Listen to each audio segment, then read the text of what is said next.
What's up, kings and queens? It's your boy Dan from Daft Previews, and I'm here to take you through the most comprehensive NBA player prop preview for game one of the Eastern Conference Finals between the Indiana Pacers and the Boston Celtics. If it's your first time checking out the channel, I ask you to subscribe because I do this every single day. I share my screen, we go through Outlier, I take you through all the key players, their matchups, their form lines, what I like, what I don't, and I do all this to give you all the information that you need to make the best bets possible. Now, in our most recent video, I previewed the two Game 7s we saw in the East and the Western Conference. See, starting with the East, did not read that game well at all. The Knicks absolutely blown out. Jalen Brunson injured. OG and Josh Hart didn't know whether they were going to play. Didn't put too many bets on, but the ones that I did put on did not win. But Minnesota Timberwolves versus the Denver Nuggets cashed 4 bets in that game. Started off with our straight bets. We had Nikola Jokic over his points plus assists. We had Mike Conley over his rebounds and assists. And we also hit 2 different parlays. The first one, we had Mike Conley for 3 rebounds and Kentavious Caldwell-Pope at 3 rebounds, turned $200 into $580. The next one, I call it the Mick parlay because we took Miles McBride for under 1.5 steals and Jaden McDaniels for over 1.5 steals plus blocks. Both of those legs cashed, and so did the bet. Overall, a pretty decent day. I'm somewhat satisfied with that. Hopefully, by previewing this Boston versus Pacers matchup, we can get even more winners. Now, if that sounds interesting, let's go. All right, we're jumping straight into Outlier. This is my go-to tool for all things sports betting. If you've never checked out Outlier before, I'll let you know I have a 7-day free trial in the video description below. Not only do you use it on NBA, but you can use it on MLB, NHL, WNBL, NBA, NFL, and even all the college sports too when those are running. So pretty great tool. I've got a yearly subscription, but let's run it. So pretty excited to get a new series. It's a really fresh feeling when new teams get to play each other. And oftentimes game one, for the most, can be the easiest game to bet on, I would say. But don't want to put too much pressure on myself. But let's talk through this game. Boston coming into this game as heavy favorites, I would say, and rightly so. Dominated the whole NBA throughout the season. The Indiana Pacers, up and down is what I would say, but they're up at the right time. So just talking about how this game is projected to play out, we see the line for the Boston's 9.5 points favorites, and the total points line is high, 221.5. So this is a higher scoring game, well, it is expected to be. And I think that's a fair expectation given these two teams ranked 1 and 2 in NBA offense efficiency so far this season. So given they haven't had time to adjust and really tighten up the defensive end, I think we should see a high scoring game here. I also think the Boston Celtics should absolutely romp these guys. The Boston Celtics have been dominant as hell in game ones this playoffs, from what I remember. And the Pacers went 7 games with the Celtics. They've been waiting for quite some time, hungry to get out on the court. Is there a chance that there's rust? Of course, the Pacers could jump them in the first quarter and wild things can happen. But you're here for player props, so let's preview that. We'll start with the Indiana Pacers. On the road, we'll start with their big dog, Tyrese Halliburton. Had a great game 7 against the Knicks. He was aggressive as hell, which you like to see. But let's get through his points prop first. 19.5 points. It's plus money at the moment for Tyrese Halliburton. He has covered this in 5 out of his last 10 games in the playoffs, averaging 20.6 points. In head-to-head matchups against Boston, he's covered this in 4 out of his last 7. The concern for me, though, played Boston 3 times this season, and yeah, didn't have this level of effectiveness is all I'm going to say. Actually, 4 times this season. What am I talking about? December, 3 games in January. That's some strange scheduling. So 1 out of the 4 games against Boston this season, he has covered this line.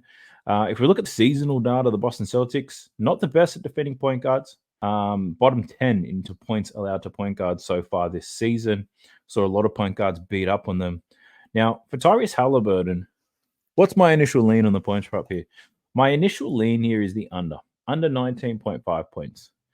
And the reason why is if you watched any Tyrese Halliburton so far in this playoffs, there's a bit of a trend that I've noticed, and I'm assuming that you guys would have noticed this too. If not, I'm about to enlighten your ass. So, Tyrese Halliburton, what I've noticed is that in game ones, he can be very timid. So, if we're looking in these playoffs, if we go game 1 of the playoffs against Milwaukee, He only scored 9 points. Played 37 minutes, but he only shot the ball 7 times. And then they ended up beating Milwaukee somehow, and they come up against New York. And then in that game, what happens? Here it is. In that game, he scores 6 points, and he only shoots the ball 6 times. So a little bit of stage fright in the first matchup for Tyrese Halliburton. And I wonder, first game against the Boston Celtics, do we see the same? It does take him a while to get going. He just natural tendency is to pass first. He really needs to be in the right mindset, I believe, in order to shoot first and cover this points line. And Tyrese Halliburton is one of those guys like a damn yo-yo, real high, real low. Ooh, bless me, but bouncing up and down the joint. And I think this could be an easy under for us because I think he's going to score 30 points or he's going to score less than 15. That's where I go in my mind. What I'm also considering a little bit of cash at, if I am right, if he does get game one jitters against a brand new opponent in the playoffs, then an alternate under Tyrese Halliburton could be quite the fruitful high value single. So I'm just looking at Bet365 now to see how low can you go? How low can you go? All right. Tyrese Halliburton, if you take him under 14.5 points, looking at +2. So that's not a bad play either. So if we look at under 14.5, -340 actually. Sorry, bad mathematics.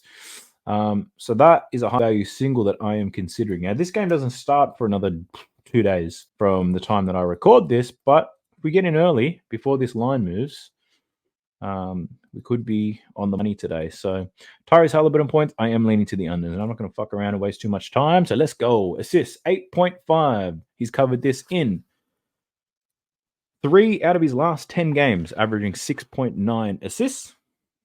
Against the Boston Celtics, 4 out of his last 7 games, he's covered this line. 2 out of the 4 games this season. Played in the Boston once, and he had 10 assists in that game. 8.5. Now, if we muck around with the same trend and we try to find the game ones of the series, what did we see? First game against the Bucks, he finished on 8 assists, so that's not great. And then first game against the Knicks, he finished on 8 assists as well. Now, on the season, Celtics allow the 10th fewest assists to point guards. So, look, I know he's only hitting 8, but I'd probably lean to the over. I think it's going to be a high-scoring game. Boston might be a little bit loose with it. My lean would be for the over, but it's probably not something I'm willing to entertain. Rebounds, 4.5 is the line. He's covered in 8 of his last 20, 4 out of his last 10. And against the Celtics, he's covered in 2 out of the 4 games this season. 10, 6, 2, and 3. Potential rebounds all over the place. So not something I'm willing to entertain, but you might want to play it.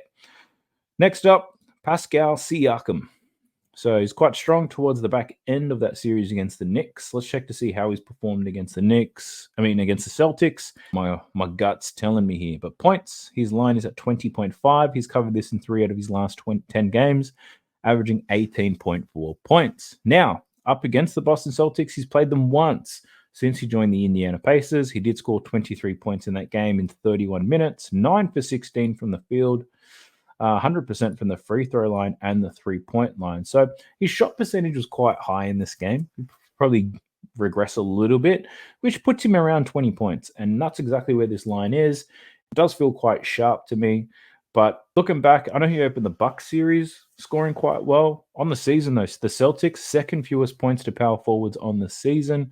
So I'd probably be a little bit hesitant taking the Pascal Siakam line. I'm not saying he goes under, but I don't see the value in the over right now. Having a look at his assists, 2.5 assists.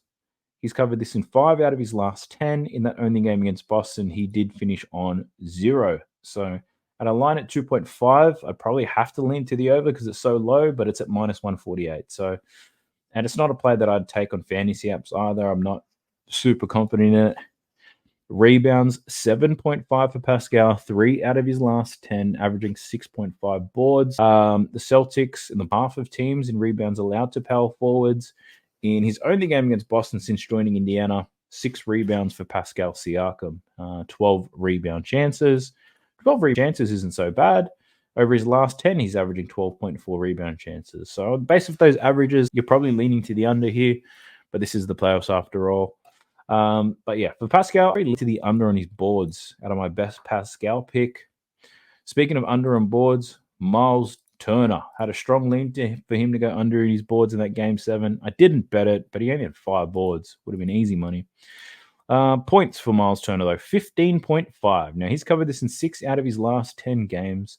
3 straight games against the Knicks he covered this in head-to-head matchups. He's covered this in 5 out of his last 8 games against the Boston Celtics. This season, he covered... Actually, they've played each other 5 times. Now I think about it. This is November. So 5 games against the Boston Celtics. 3 out of the 5 games. When he did cover it, he barely covered it. So looking at his minutes, though, wildly inconsistent. I don't know if that's foul trouble or coaching and shit like that. But at 15.5, it does feel about right. He's averaging 16 points so far in his last 10. There's no Porzingis at the moment, which probably supports a Miles Turner over Al Horford. They're probably going to look to pick on him in the pick and roll, to be honest. Get that old ass moving. But yeah, there's nothing in this screams out Miles Turner value on the point side of things. I'll probably lean to the over given the matchup, but it's not strong enough for me to want to bet it. Assists, we don't want to muck around with assists. Rebounds, here we go. 6.5. So he's covered this in 4 out of 8 games against the Boston Celtics. 3 out of his 4, he's covered this rebound line. And looking at his last 10, he's covered this in 4 out of his last 10, averaging 6.1. So at 6.5, I don't want to take an under. At 7.5, I could be entertained. But at 6.5, it feels a little bit sweaty to me. You do get it for plus money, though. But the Boston Celtics tend to 5 out. So for a lot of centers out there, might be difficult for the bigs to get a lot of boards. So just keep that in, factor that in. That's why I'd probably lean to the under for Miles Turner. But under 7.5, odds aren't great. I would have loved to see a line at 7.5. That's a nice under I like. But at 6.5, I don't think I can play it for Miles Turner. So I have to pass on my man Miles. Next up, who do we have? We've got Andrew Nembhard. He had a good game in that game 7 against the Knicks as well. His points line at 10.5. It was at 9.5 in his last game as an FYI. He's hit this in 8 out of his last 10, averaging 12.7 points per game. Against the Boston Celtics, he's covered this in 2 out of his last 7. He's played against them 4 times this year, 14, 1, 9, and 15 minutes all over the place. So let's look at his last 10 to see what the average minutes are. Games between Milwaukee and the Knicks. He's playing about 31 minutes. So if we project him on the season, if we look at games where, let's say, he's played between, let's go 27 and 35 minutes, shall we? Just go 34, that's fine. All right. So Nembhard's played 33 games within that range of minutes. He's covered this line in 17 of 33 games. And a lot of these games, he played 4 games against the Knicks in that range of minutes, and he cashed in 3 out of 4. On the season, he's cashed this line in 17 of 33 games. So, yeah, not a wildly consistent number there. But his recent form is great, but that would be the only reason you can take his points on because of his recent performances. It's not enough for me. But what about his assists? 4.5 assists for Andrew Nembhard, 6 out of his last 10 games, and in head-to-head matchups against Boston, 2 out of his last 7. So doesn't have a crazy record against Boston, but his form in his last 10 is pretty good. And I think this line is really set based off his form in the last 10 games. He's averaging 5.3 assists in those games. Potential assists, 8.4. I don't see the edge here. Rebounds, 2.5 for Nembhard. He's averaging 3.2 in his last 10, 6 out of his last 10 games. And again, 2 out of 7 games against Boston, which just happened to be the 2 games where he probably played more minutes. So 34 and 28 minutes. So it's probably his last game against the Boston Celtics is probably the most accurate representation of what he can achieve against them. If we just have a look at his PRA, we can see 18.5 is the line. That last game against Boston, 15 points, 4 rebounds, 5 assists. So he actually covered all 3 of his prop lines, Andrew Nembhard, that last game against Boston. And he played 28 minutes. If we look at his last 10, a lot of games where he played at least 28 minutes. He covers this line out of his last 10. But yeah, look, I probably lean to the over for Nembhard, but nothing getting me hard about that game or that player in that game, I must say. Who else we got? Up against his former team. He had a strong scoring game. I think he had 19 points in that last game. Yep. The line is at 9.5. 5 out of his last 10 games he's covered this on. And in the games between Boston and Indiana, he's covered this line in 4 out of his last 8. More recent form this season, numbers where it is start 9, 8, 17, and 26. A lot of minutes played. It'd be interesting to see who Aaron Naismith is defending. So he spent a lot of time chasing Jalen Brunson around. I think his talents would be wasted chasing another point guard around like Drew Holiday. He'll most likely pick up the Jaylen Brown matchup, I imagine. Pascal Siakam will most likely pick up Jason Tatum, which would leave Halliburton and chase Drew Holiday. And my lookalike, Derek White. So, yeah, Naismith probably picking up Jaylen Brown in this game. So I think that means he's going to get minutes. Once again, he's going to be needed out there. Scoring, probably not a play that I'd be willing to take. But what about rebounds? Could we entertain Aaron Naismith rebounds? Lines at 4.5. He's covered 2 out of his last 8 against Boston. 12 boards in that last game against them, but he did play 41 minutes. Looking at his last 10 games, he's covered this line 4 out of the 10, averaging 4.7. So he's not, well, I guess the tough thing with Jalen Brunson, you can see it here. Check out his fouls. Well, this guy's been fouling everybody throughout the playoffs. So foul trouble could be reducing his minutes, but I don't think he gets trapped in that against Jaylen Brown. So I don't think minutes are going to be an issue for Naismith. But let's have a look at TJ McConnell. TJ McConnell. He was great in that last game.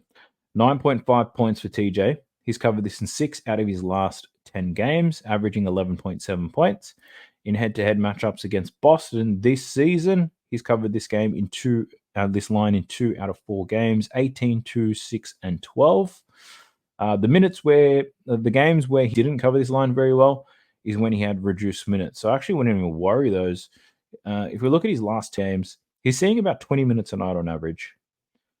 So if we look on the games where he plays, let's go at least 17 and at least 23 minutes.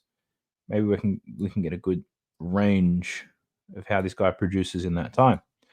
So he played 46 games where he played between 17 and 23 minutes. He's covered this line in 28 of 46 games. Another good look here is the head-to-head number. Played the Boston Celtics once when he got that much game time, and he managed to score 10 points. So the points could be a good look for TJ McConnell, but I'm always interested to check out his assists too. 4.5, 6 out of his last 10 games, and in head-to-head matchups, 3 out of his last 7, 3 out of 4 games this year. So he managed to rack up high assist numbers, even when his minutes were low. More minutes, more assists. Looking on the season, in games where he plays at least 17 minutes, and no more than 25. 37 out of 50 games, he's covered this assist line. So points and assists is the way that I've been approaching TJ McConnell in this playoffs. And if we look at his last 10, to give you an example, 7 out of his last 10, averaging 17.9 points and assists. His line set at 14.5. Muck around the same filters. Let's go 16 to 25. And we see that on the season, he's played 57 games where he gets that amount of minutes between 16 and 25. He's covered this line at a 65% hit rate. They probably match his minutes up with Pritchard. Bit of white-on-white crime. I don't mind that. But TJ McConnell, if we filter this, even if we just chuck the road games in, let's see what happens. 16 out of 29 road games, a 55% hit rate. So that's not crazy. And in head-to-heads, got 2 games. All right, get rid of the filter real quick. This is TJ McConnell's points plus assists against the Boston Celtics. So he's cashed this twice this year, and he's cashed it in both the games where he had a lot more minutes. Very similar to the point side. His assist numbers were quite good in a limited number. The Indiana Pacers like to go deep into their bench. And if I'm expecting a slow for Tyrese Halliburton, TJ McConnell might be a good look. So I might go back to the well on this one. If you can cross-reference the game with Tyrese Halliburton doesn't score much, you might find that TJ McConnell has excellent games. Or you probably find that I'm completely wrong. Obi Toppin. Let's check out Obi. Been a printer, money-making machine so far in this playoffs.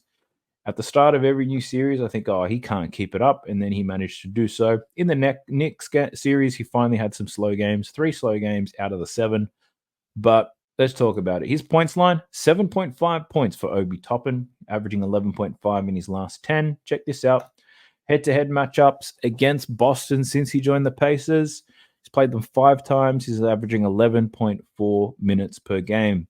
Looking at his minutes, 23.1 minutes a game, 7.6 attempts. If we look at his last 10 games, he's getting about 19.5 minutes.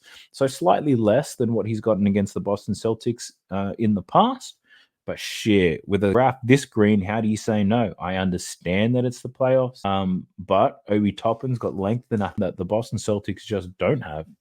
So I don't mind this for Obi Toppin. I just question how many minutes is he going to get. He doesn't necessarily have the movement to defend Jason Tatum, who does play a majority of the 4 Boston Celtics. They kind of play a small lineup quite often.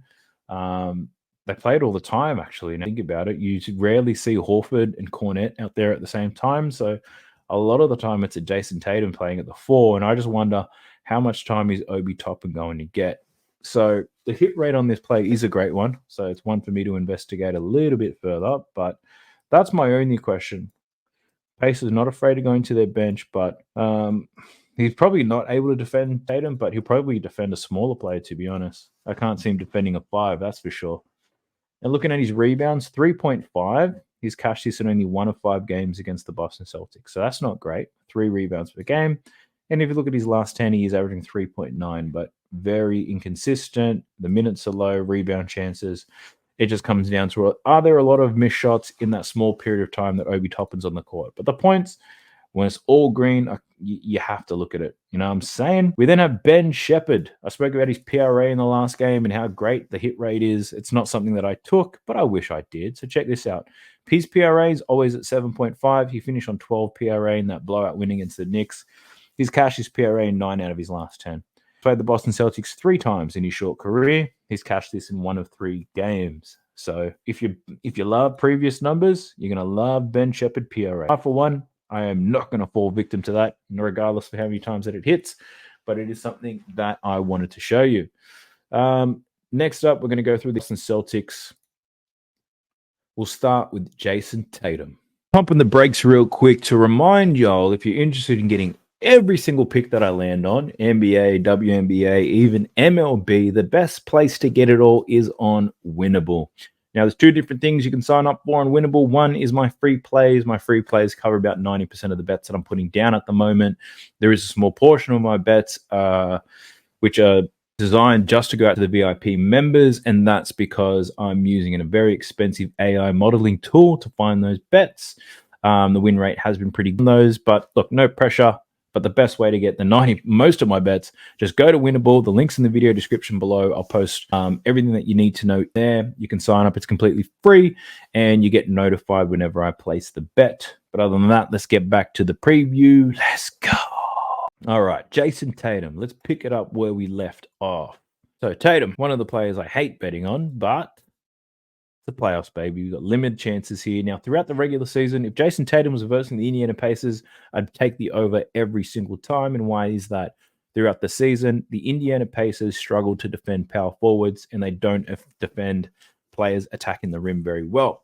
So Jason Tatum, he's covered this line in 2 out of his last 10 games, averaging 24.3. Rubbish, right? But if you look at the head-to-head numbers against Indiana, he's cashed this line in 7 out of 7 games against the Pacers, averaging 33.7 points per game. Now, I'm very tempted to lean to the over on this one. Very tempted, I must say.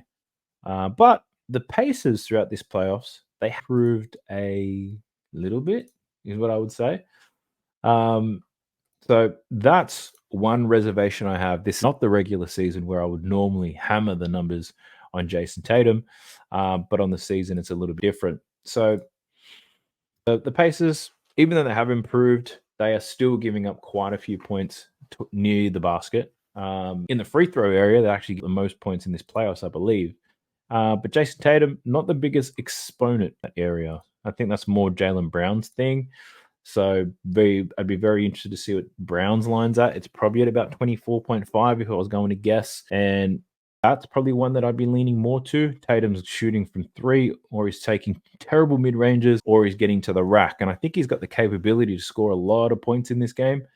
I just don't know if he's going to take the right shots that we need him to. So the numbers against Indiana look great, but this is not the regular season. The Pacers are playing a little bit better defensively now. So that's my only reservation with this one. So I'm not going to be betting it. But hey, if you love betting on stats like this, go for your life. But let's talk about his 3-pointers. His line is at 2.5. Now he went what 12 games in this playoffs without ever hitting this line or something like that. He finally hit in that last game against Cleveland. But if you look at the head-to-head numbers, he's made it rain against the Indiana Pacers, which is wild. The Pacers allow the fewest 3-pointers in the league, but Tatum had his way with them throughout the regular season. But again, this is the playoffs, so I'd be a little bit cautious around Jason Tatum unless you know something I don't know. Let's get to his prop. 5.5 assists for Tatum, 5 out of his last 10. 5.8 assists as an average. Against the Pacers this season, he's covered in 3 out of 4 games, 4, 6, 6, and 7. He's covered in 4 of his last 7 games against the Pacers. Now, overall, the Pacers, they don't allow too many assists. And that's because whoever's got the ball, they usually just let them score. But look at Jalen Brunson, an example. They just let him score. They didn't force him to pass to anybody because they're not big believers in double teams. So the assist side of things, yeah, I think the line is about right, to be honest. Jason Tatum doesn't need a high volume of potential assists. A lot of it's about passing to somebody with an easier shot. He's not always looking to create for others, but if the opportunity is there, Tatum's going to throw that rock around. So that I'd be a little bit cautious with. When I do make bets, it's usually on Jason Tatum rebounds. So his line is at 10.5. He's cashed this in 4 of 7 games against the Indiana Pacers, 3 out of the 4 games this season. If we look at his last 10 games, he's covered in 6 out of his last 10, averaging 10.4 rebounds. Line at 10.5, fair enough. It feels like it's right on the money. Now, the Pacers, they don't allow too many rebounds to power forwards, but they've allowed rebounds to Jason Tatum in the past. It really feels like one of the games where I'm going to wait and see how this plays out for Tatum, because a lot of the time with these types of superstars, their lines are going to be very high, and very high lines make me want to tread cautiously. All right, let's talk about Jaylen Brown for a second. Now, I do feel more comfortable betting on Jaylen Brown to score points over Jason Tatum, and I don't know why. It must be a bias that I have towards hating Jason Tatum, but Jaylen Brown doesn't take the number of shots that Jason Tatum does. I wouldn't say he's passive. There are just a lot of times he doesn't get the ball. Tatum's got that hog in him. He'll hog that ball. He's got that Mamba mentality bullshit going on in his head, whereas Jaylen Brown waits for his opportunities and takes them. He's the more efficient scorer. And against the Indiana Pacers, I think if he's being efficient, taking shots when they come, I think he has a good chance of scoring. 24.5 is the line. He's covered in 5 out of his last 10, averaging 23.1 points. In head-to-head matchups against the Pacers, this man's eaten 2. 6 out of his last 8. 4 out of 5 games against the Pacers this year, he's killed them. And the reason why he's killed them is they allow a lot of points around the bucket. And Jaylen Brown loves to drive to the basket, loves to go to his left, believe it or not. And I can see him being more than Jason Tatum is. I think Tatum might warm into this series, very similar against Cleveland. It took him to the last few games to really get aggressive with it and get active. So Jaylen Brown, my casual vibe, has a feeling that he has a stronger game scoring in this one. So I'm leaning to the over with him. Looking at his assists, 2.5, minus 135. He's only hitting 2 of 8 against the Pacers, under in all games against them this season. And in this postseason, 4 out of his last 10, averaging 2.5 assists. That last game against Cleveland, he did have 7 assists. Potential assists, 5.7 as an average. So I'm going to have to pass on the assist side for Jaylen Brown. We now look at his rebounds, 6.5. It's plus money. 5 out of his last 10, 6.6 rebounds per game in that. In head-to-head matchups, 5 out of his last 8, averaging 7.3. The problem is 3 straight games now, he's gone under his rebounds line against the Indiana Pacers. Looking at the box score, 2 out of the 3 games were what I would say high scoring. One of them low scoring, but he didn't get many rebound chances. So another one where I'd probably like to wait and see how that one plays out for Jaylen Brown. But the points, that's something that I can muck around with. We then have, where's Derek White? So he was pretty poor throughout that Cleveland series, then erupted late and destroyed everything. 16.5 points for Derek White. 5 out of his last 10 games he's covered this line on. And against the Pacers, 5 out of his last 8 games against them. He's played against them in 5 games this season. 3 out of the 4 games he's covered this points line on. If you think about how the Pacers defend shooting guards, well, they don't defend them very well at all. So Derek White, he starts up from what I believe, he starts a lot of his series off quite strong. Where's the first game against Miami? Here it is. Scored 20 points in game one against Miami. And then against Cleveland, he scored 25 points in game one of that game. So a little bit of a game one trend for Derek White. I think when these teams clash for the first time, they're going to be game planning against Tatum, probably a little bit around Brown. And Derek White could often be the forgotten man, and he's can be aggressive shooting the ball. He's averaging what over his last 10, 13.4 attempts, 49% from the field, 3.7 3-pointers made at 44%. But with Derek White, if he starts off well, he's going to be shooting like crazy. So Derek White, somebody that I could look at the overs for. I don't hate that. Maybe we look at his 3-pointers made prop because we can put it. He can put it up from there. 3.5 is the line though. It is plus money, but he's hit in 5 of his last 10 games in this playoffs, and against the Indiana Pacers, he's hit in 3 out of 8. Actually, I don't like the 3-point line. I just remembered the Pacers don't give up 3-pointers. They're going to make this man drive and attack the hoop. So Derek White, 3-pointers, that's off my list of leans. Assist, 4.5. He's covered in 4 of 8 games against the Pacers, 3 out of 5 games this season. In his last 10, he's hit this in 3 out of his last 10. And I know the Pacers don't give up many assists, so I'd have to lean to the under here. The under is at minus 132, so this is probably one for those daily fantasy players. Chalkboard, Dabble Fantasy, any one of those, even prize picks. I'd be leaning for Derek White under 4.5, and you can add that to your entry. Speaking of Dabble and Chalkboard, you know that I'm affiliate, and one way I'm going to get out of the hood and move to make content full-time is if more people use my affiliate links. So if you don't have Chalkboard or Dabble Fantasy, I ask that you do download and sign up to the app. Use code DAFT when you sign up. With Chalkboard, you'll get a 100% deposit match when you deposit. With Dabble Fantasy, you actually don't have to deposit a damn thing. They'll just sign up and they'll give you free $10 in your account. They also have they're exclusive to having 1000x multiplier. So if you put that free $10 you get, I think it's a 12-man play, you could potentially get out of the hood. I'm not good at mathematics, so I'm not going to run it for you, but $10,000, I believe. You can get a $10,000 win from that free $10 you get when you sign up with Double Fantasy. Use code DAFT with either of those. But, getting good at plugging these things in. They just kind of fit right into the rhythm and flow. Derek White, under 4.5 assists. Great lean, but not a single bet for me. Looking at his rebounds, 3.5 boards for Derek White, 6 out of his last 10 games, and against the Indiana Pacers, 5 out of his last 8, averaging 3.8. I feel like this line is right on the money. I would lean to the over, but at minus 150, no fucking way. Get away from it. Oh, man, I'm out of breath. I must have done that one really quick. We then have Drew Holiday. His points prop, 12.5 points per game. On the season, the Pacers were good at defending point guards. As of late, he's been great. 4 out of his last 10, but 3 consecutive games over this line. Against Indiana, played them 5 times this year. He's covered this in 3 out of the 5 games, averaging 14 points per game. Minutes are quite strong. Field goal attempts are close to 10, very close to what he averages at the moment.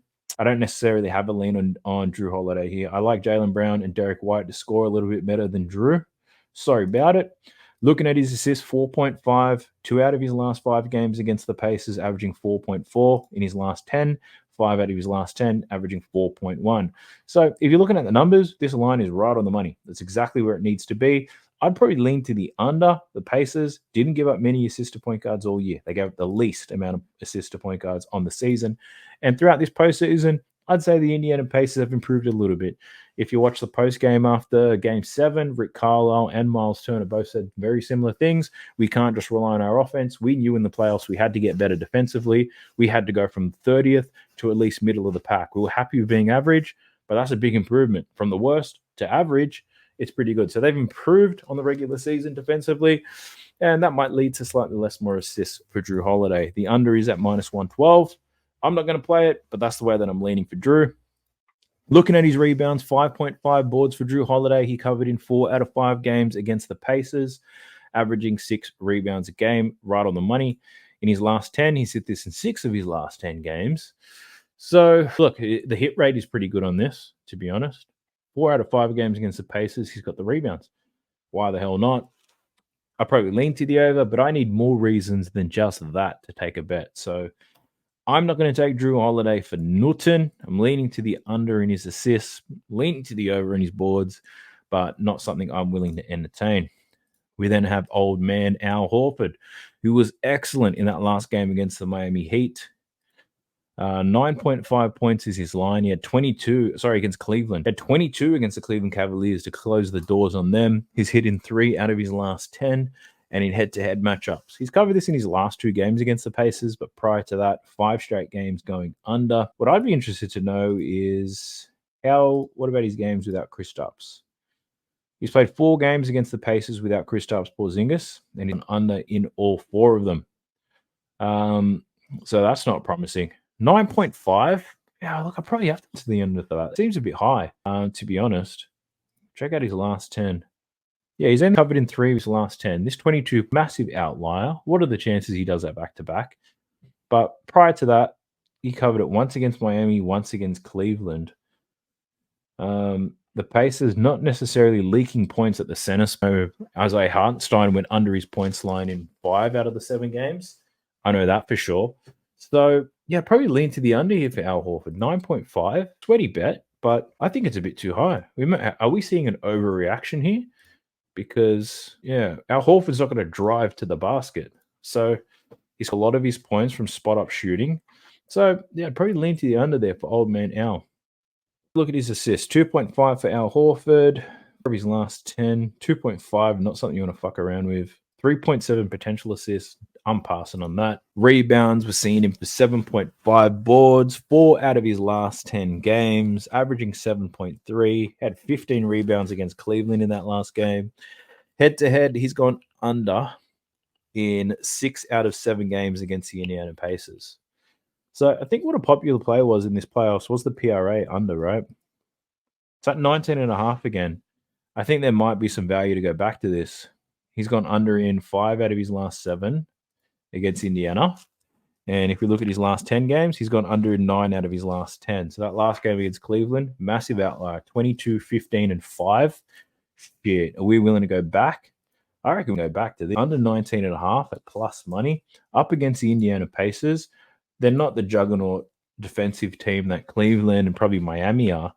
But is it really going to be Al Horford that tortures them? If you think about it, Isaiah Hartenstein went under his PRA in 5 out of the 7 games against the Indiana Pacers.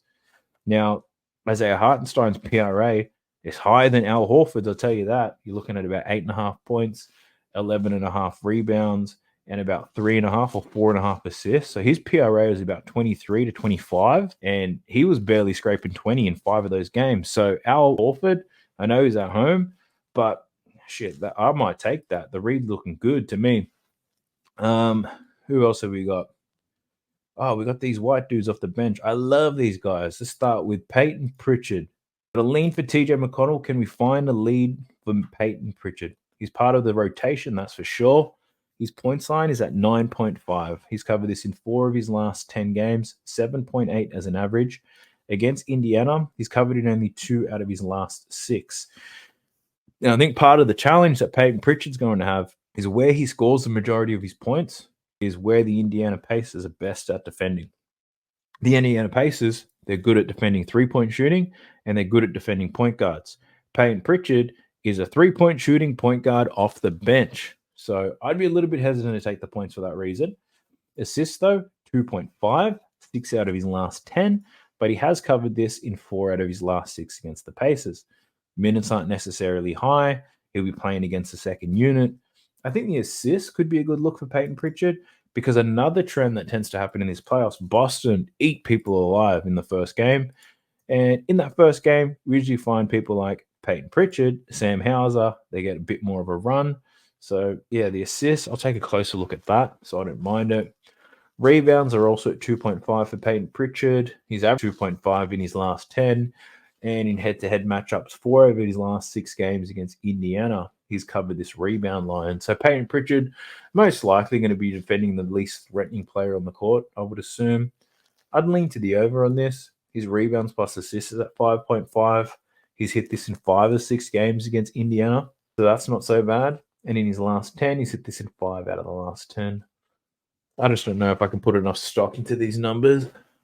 So Peyton Pritchard, I'm going to be a little bit cautious with. Sam Hauser might get a bit of a run, but again, he's a three-point shooting player off the wing, and the Pacers run people off the line like no tomorrow.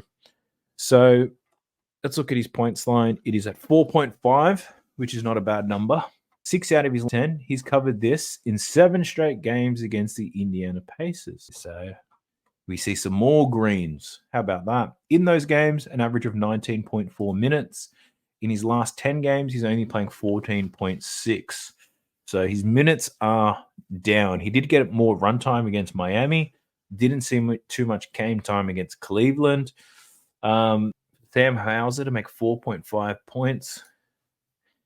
He really just needs to make 2 3-pointers, doesn't he? But the head-to-head stuff's here to see. Well, look, he's getting his 3-point attempts off, and he's shooting at a pretty high clip. 64% average against Indiana, which is wild. Maybe we just check the games at home. 4 games against Indiana at home, averaging 11.2 points per game. He is getting 21, but shooting 69% from 3, which is crazy. Look at his last 10 games. These are his last 10 home games. So from the playoffs, he's gone 4 out of 6 games at home. He's covered this points line, which is not too bad. I think it really just comes down to minutes. Is Sam Hauser going to get 15 to 20 minutes in this game? Or do we see him barely playing like he did against Cleveland? So in Cleveland, his minutes dropped off like crazy. And he did start that series off poorly, I've got to say. But yeah, if he can get 15 to 20 minutes, then we're talking money here. So if we just project his minutes, 15 to ish. Sam Hauser, 31 games with that amount of game time, 20 out of 31, 65% hit rate on that. So yeah, I don't mind it. I'm going to have a look into Sam Hauser, see what's going on here. Because I know that I don't defend very well. Like, if you think about how many big games Dante DiVincenzo had against them in that last series, and he was just catching and shooting, Sam Hauser could very much be the same. But before I depart, let's just muck around with Outlier a bit to see if there are any other exotic type of players that I may miss that we could look at here that have great hit rates. So we've got Al Horford under 12.5 points plus assists. That's hit in 80% of his last 5, 90% of his last 10. And it actually hit on 69% of the season. So, but we're already looking at Al Horford under his PRA anyway. So that's one that I'll probably stick. Ben Shepherd, we've gone through. Oh, there's Al Horford's PRA right here. Thank you, Outlier. Jason Tatum under 3s. Everybody knows about that trend. What else looks good here? Let's look in head-to-heads. There's a few 100%ers in there. So Siakam, I'm not too concerned with because he only played the 1 game since joining the Pacers. Obi Toppin, obviously he was all green against the Boston Celtics.